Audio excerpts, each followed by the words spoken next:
Friends, welcome to my channel.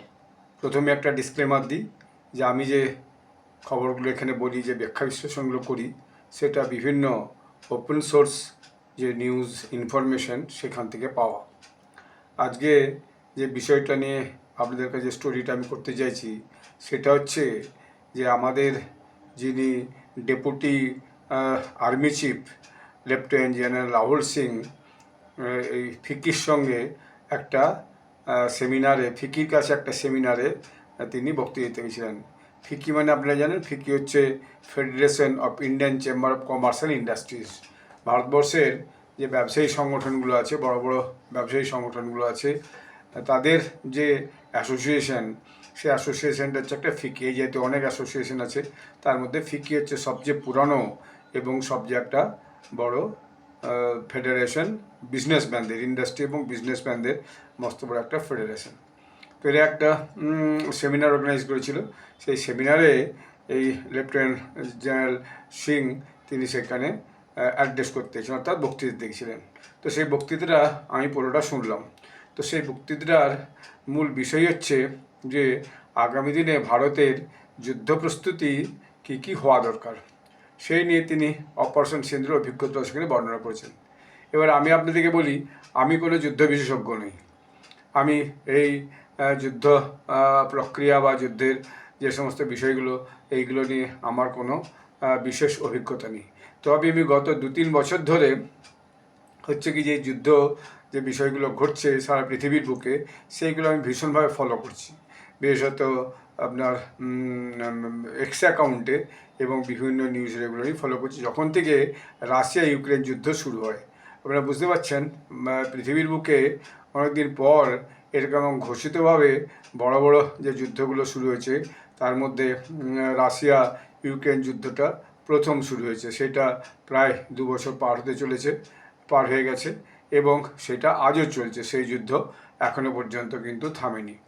এর বাইরে আরও কিছু কিছু খুচখাচ যুদ্ধ হয়েছে, যেমন আফগানিস্তানে আমেরিকার সৈন্যদের সঙ্গে তালিবানদের একটা যুদ্ধ হয়েছে। তারপরে ইরানের সঙ্গে পাকিস্তানে একটা ছোটোখাটো যুদ্ধ হয়েছে। কিন্তু এই যে রাশিয়া ইউক্রেন যুদ্ধটা দীর্ঘ সময়কালীন একটা যুদ্ধ চলছেই, এইটা আমরা দেখতে পাচ্ছি। তো এইটা আমি খুব ক্লোজলি ফলো করি এবং টুইটারে যে আইডিএফ আছে, ইসরায়েল ডিফেন্স ফোর্স, ওদের যে সমস্ত খবরগুলো পোস্ট করে, সেই পোস্টগুলো আমি পড়ি এবং জানি এবং দেখি। এর বাইরেও যে যুদ্ধ একটা চলছে, সেটাও অনেক দিনই হয়ে গেল। সেটা হচ্ছে ইসরায়েল এবং গাজাতে যুদ্ধ। ইসরায়েলের সঙ্গে গাজাতে যুদ্ধ, যে গাজার হামাস যেভাবে ইসরায়েলের যে নাগরিককে নিয়ে এসে বন্ধক করে নিয়ে এসেছিলো, মানে ক্যাপটিভ করে নিয়ে এসেছিলো, এবং নিয়ে আসার পরে তাদেরকে হত্যা করেছে এবং ওখানেও অনস্পট বেশ কিছু নাগরিক হত্যা করেছিল। তারপর থেকে ইসরায়েলের সঙ্গে গাজার একটা ভয়ানক যুদ্ধ চলছে। সেই যুদ্ধটাও অনেক দিনই হয়ে গেল, এখনও পর্যন্ত কিন্তু সেটা থামেনি। এবং সেই যুদ্ধের পরিপ্রেক্ষিতে আরও আশপাশের যে দেশগুলো, কেউ কেউ ইসরায়েলের সঙ্গে যুদ্ধও জড়িয়ে গেছে, যেমন ইয়েমেন এর হুতি বিদ্রোহীরা, হিজবুল্লাহ বিদ্রোহীরা এবং আরও যে সমস্ত আশপাশের দেশগুলো আছে, সেখানের যে যুদ্ধ বিদ্রোহীরা, তারাও ইসরায়েলের সঙ্গে যুদ্ধে সামিল হয়ে গেছে। বিভিন্ন সময় বিভিন্ন ড্রোন অ্যাটাক হচ্ছে, বিভিন্ন সময় বিভিন্ন মিসাইল অ্যাটাক হচ্ছে, এটা হচ্ছেই। এরপর হঠাৎ করে দেখা গেল যে ইসরায়েলের সঙ্গে ইরানের একটা যুদ্ধ লেগে গেছে এবং তার মাঝে অবশ্যই ভারতের সঙ্গে যে পাকিস্তানের যুদ্ধ, সেই যুদ্ধটাও হয়েছে। তো এই খবরগুলো তো আমি খুব ক্লোজলি মনিটর করি। এটা নিজের ঔৎসুক্য থেকে মনিটর করি যে কোথায় কী হচ্ছে, যুদ্ধের পরিস্থিতি কোন দিকে গেছে। এমনকি বললে অতিশয়োক্তি হবে যে 3-4 দিন ভারত পাকিস্তানের যুদ্ধটা চলেছিল, হঠাৎ মধ্যরাতে আমার ঘুম ভেঙে গেলে উঠে গিয়ে মোবাইল খুলে দেখছি যে এক্স হ্যান্ডেলে কোনো নতুন কোনো যুদ্ধের কোনো খবর এসছে কিনা।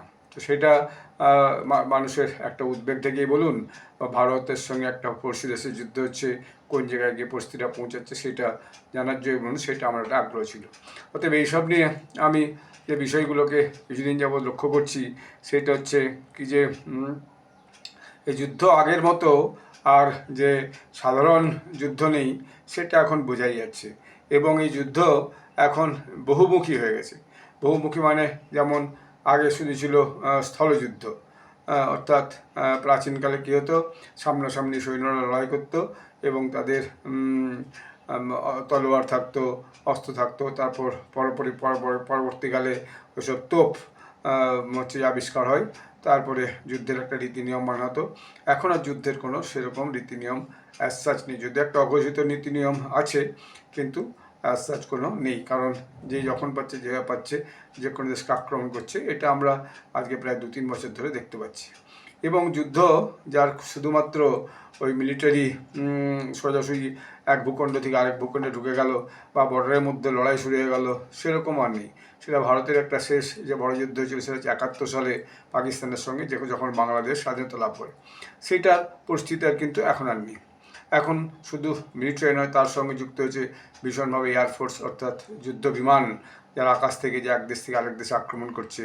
এবং তার সাথে যুদ্ধ হয়েছে মিসাইল আক্রমণ, অর্থাৎ মিসাইল এমন একটা যুদ্ধাস্ত্র ছুঁড়ে দেওয়া হচ্ছে তীরের মতো, যে এক দেশ থেকে আরেক দেশে যে তার যুদ্ধ যে সৈন্য সৈন্য সৈন্য যে ঠিকানা সেখানে, এবং যেখানে সেই দেশের অন্যান্য বিশেষ গুরুত্বপূর্ণ সৈন্য অস্ত্র যুদ্ধ অস্ত্রশস্ত্র উৎপাদনকারী যে সমস্ত কারখানা, সেই কারখানার পরে হচ্ছে যে আঘাত হানছে, এবং আরও গুরুত্বপূর্ণ সব বিল্ডিং আঘাত হানছে। সাধারণভাবে যুদ্ধের একটা প্রচলিত নিয়ম হচ্ছে যে কোনো কারণে কোনো দেশ এমন যুদ্ধ করবে না একটা দেশের সঙ্গে যেখানে সাধারণ নিরীহ মানুষ হচ্ছে যে প্রাণ যায়। কিন্তু অনেক ক্ষেত্রে সেসব মানা হচ্ছে না। অর্থাৎ কীভাবে শত্রুপক্ষকে দমন করা যায়, তার জন্য যুদ্ধ লেগেই থাকছে বিভিন্নভাবে। সেখানে কোনো বিশেষ কোনো নিয়ম নীতি কিন্তু মানা হচ্ছে না। যুদ্ধের ফলে ব্যাপক প্রাণহানি হয়, মানুষকে এক জায়গা থেকে আরেক জায়গায় বিস্তাপিত হতে হয়, অর্থাৎ তাদেরকে মাইগ্রেট করে যেতে হয়, বাধ্য হতে হয় মাইগ্রেট করে যেতে। সাধারণ মানুষের পক্ষে তো সবসময় যুদ্ধে সামনাসামনি থাকা খুব মুশকিল হয়, এই জন্য তাদেরকে মাইগ্রেট করে যেতে হয়। যাই হোক, এই যে যিনি এই লেফটেন্যান্ট জেনারেল রাহুল সিং, তিনি যে বক্তৃতা দিয়েছিলেন, সত্যি সেটা অত্যন্ত গুরুত্বপূর্ণ বক্তৃতা, ভেরি কনস্ট্রাকটিভ এবং ভেরি অ্যানালিটিক্যাল এবং ভেরি নাইসলি প্রেজেন্টেড। মানে আমি সমস্ত বক্তৃতা ফিকির যে ওয়েবসাইট, সেখানে শুনছিলাম, রিপাবলিক ওয়েবসাইটও দিয়েছে, শুনছিলাম। মানে ভেরি ক্যাটাগরিক্যালি তিনি মেনশন করেছেন যে আমরা ভারতের যে যুদ্ধ প্রস্তুতি, সেই যুদ্ধ প্রস্তুতিটা আগামী দিনে কী কী হওয়া দরকার। এবং তিনি এই অপারেশন সিন্দুরের যে অভিজ্ঞতা, সেই অপারেশন সিন্দুরের যে অভিজ্ঞতাটাও পার্টলি তিনি মেনশন করেছেন। এরই মধ্যে, এই আলোচনাটার মধ্যেই তিনি যে বক্তৃতা দিয়েছেন, সেই বক্তৃতার মধ্যে পার্টলি তিনি আলোচনা করেছেন। তিনি যেমন বলেছেন যে ভারতকে এই অপারেশন সিন্দুর শুধুমাত্র পাকিস্তানের সঙ্গেই আমাদেরকে যুদ্ধ করতে হয়নি, পাকিস্তানের বাইরেও আমাদেরকে পরোক্ষে চীনের সঙ্গেও যুদ্ধ করতে হচ্ছে। কারণ ভারতের ঘোষিত শত্রু পাকিস্তান, এবং চীনই বলা যায় ভারতের ঘোষিত শত্রু। কারণ চীনও মাঝে মাঝে কখনো গালওয়ান ভ্যালিতে ভারতের ভূখণ্ডে ঢুকে যায়, কখনো ডোকলামে ভারতের ভূখণ্ডে ঢুকে যায়। তখন ভারতীয় যে বর্ডার সিকিউরিটি বোর্ড বা সৈন্যবাহিনী আবার তাদের সঙ্গে লড়াই করে তাদেরকে তাদের জায়গায় ফিরিয়ে দেয়। এইটাও ছুটখাট যে ঘটনাগুলো গত কয়েক বছরে আমরা এসব দেখছি এবং শুনছি। এবং আজকে তারপর যেটা দেখা যাচ্ছে যে এই যে পাকিস্তানের সঙ্গে যুদ্ধটা হলো, বলা হচ্ছে যে, আমি আরও 2-3টে ভিডিও দেখছিলাম যে বিস্তৃত ব্যাখ্যা হচ্ছে, এবং যারা রক্ষা বিশেষজ্ঞ, যারা প্রাক্তন যে মেজর জেনারেল, তারা সব বিভিন্ন বক্তব্য রাখছিলেন। সেখানে বলা হচ্ছে যে এই ভারতের সঙ্গে যখন পাকিস্তানি অপারেশন সিন্দুরের যুদ্ধটা হয়, সেই সময় নাকি পরোক্ষে ভীষণভাবে চায়না পিছন থেকে পাকিস্তানকে সমর্থন করেছে। কীভাবে সমর্থন করেছে? সমর্থন করেছে এইভাবে যে যাতে করে ভারতের যে মিলিটারির যে গতি প্রকৃতি, তার যে মুভমেন্ট, সেই মুভমেন্টটা চায়না প্রায় 100-র বেশি আকাশে যে স্যাটেলাইট আছে, সেই স্যাটেলাইট থেকে বিভিন্ন তথ্য সংগ্রহ করে সেই তথ্যগুলোকে কিন্তু পাঠিয়েছে পাকিস্তানের কাছে। ফলে পাকিস্তানে বুঝতে সুবিধা হয়েছে যে ভারতের গতিবিধি কী ধরনের কী হতে পারে, যদিও তাতে পাকিস্তান কিছু সুবিধাজনক কিছু করতে পারেনি। এর বাইরেও দেখা যাচ্ছে তুরস্ক তো খুব খোলামেলা সমর্থন করেছে পাকিস্তানকে, এবং তুরস্ক তার ড্রোন পাঠিয়েছে, যে ড্রোন দিয়ে যে পাকিস্তান ভারতের বিভিন্ন জায়গায় আক্রমণ করার চেষ্টা করেছে। যদিও ভারতের যে ডিফেন্স এয়ার ডিফেন্স সিস্টেম, অর্থাৎ আকাশ থেকে যে সমস্ত যুদ্ধাস্ত্র পড়ছে দেশের বুকে, সেইগুলো আকাশের মধ্যেই তাদেরকে নিউট্রালাইজ করে দেওয়া, তাদেরকে ধ্বংস করে দেওয়া, সেটা খুব কাজের সাবিত হয়েছে, কাজের বলে দেখা গেছে। এবং প্রায় প্রায় 100% ড্রোনই হচ্ছে যে আকাশের মধ্যেই নষ্ট করে দেওয়া আছে।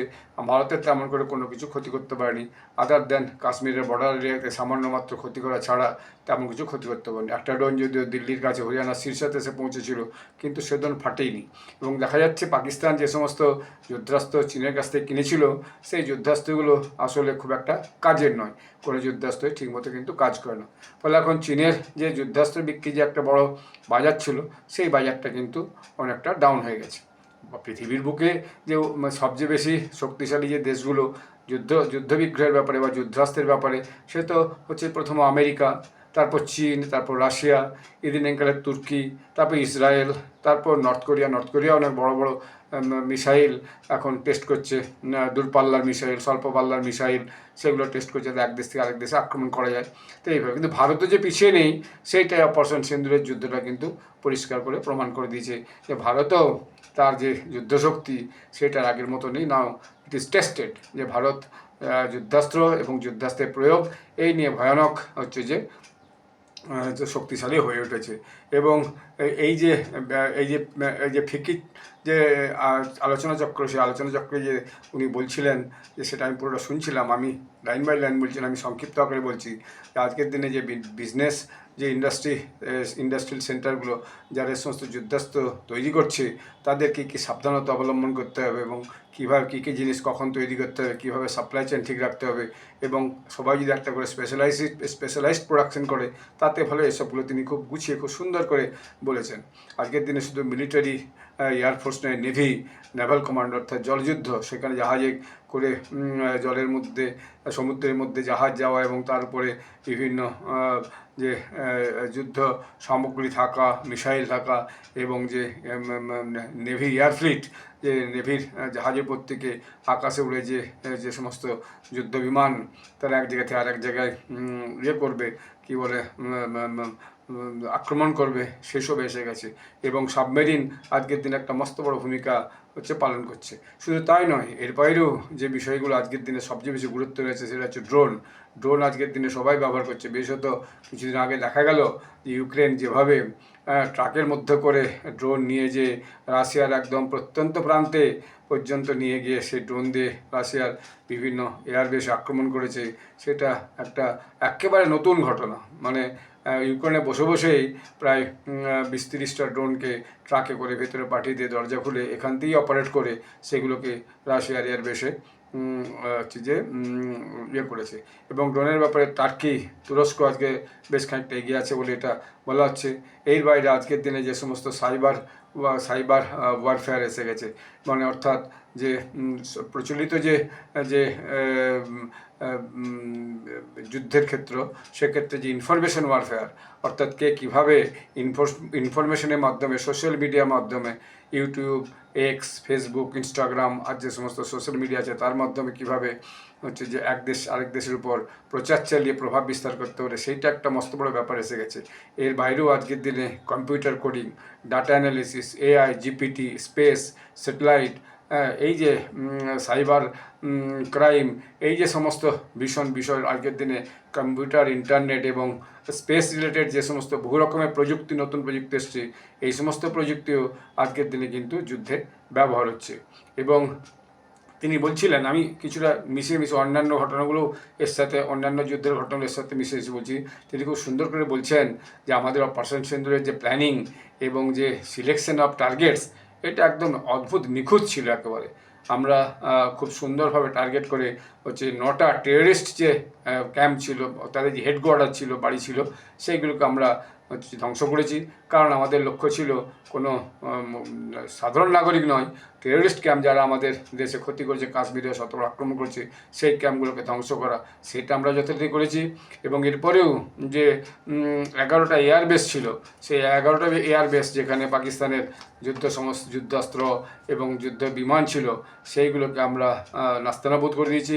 এবং নূরখান এয়ারবেস, যেখানে বলা হয় যে পাকিস্তানের যে পরমাণু বম সেই এয়ারবেস রাখা আছে, সেটাও আমরা ধ্বংস করে দিয়েছি। এবং যে কৈরানা যে হিলস একটা পাহাড় আছে, তার নিচে যেভাবে যুদ্ধাস্ত্র পাকিস্তান ছিল সেইটাকেও আমরা প্রায় নষ্ট করে দিয়েছি।